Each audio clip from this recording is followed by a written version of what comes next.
कुनी अनुंक कहानी अनुगर्कर छोट बेलर एक कहानी आपण को अनुप्राणित करिवो। 5 ରୁ 6 वर्ष बयस होइथिबा बेले अनुगर किपरि बड़ स्वप्न देखुथिले से कहानी आपण निकट रखिया पई जाउची। दर्शक बंधु विजुअल उपरे आपणकर दृष्टि आकर्षण करेबे। अनुगर्ग लखनऊ रे पाठ पढ़ु थांते बयस होई थाए 6 वर्ष। घरे हठात बापांक सहित कथा हेबा बेले कहिथिले बापा मु बड़ होई ऑफिसर हबा पई चाहूची। आईएएस किंबा यूपीपीएससी रो कथा सेते बेले को से सुनि नथिले किंतु सबु बेले निजे बड़ ऑफिसर होई राज्यर काम करिवे बोली कहिथिले। छोट बेलु पाठ पढ़ारे बहुत भल थिले।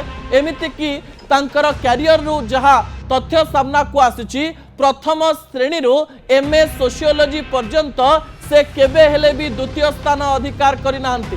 तांकर कैरियर रे एते गुड़िए सुंदर फर्द रही जो फर्द आपण को मध्य विभिन्न प्रकार अनुप्राणित करे।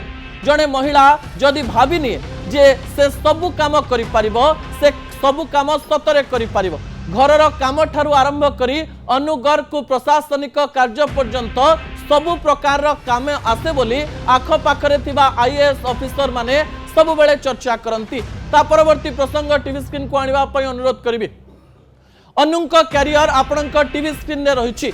BA psychology honours Delhi university रो लेडी श्रीराम कॉलेज रे बीए साइकोलॉजी ऑनर्स रे पढ़ी गोल्ड मेडल पाइथिले अनु गर्ग।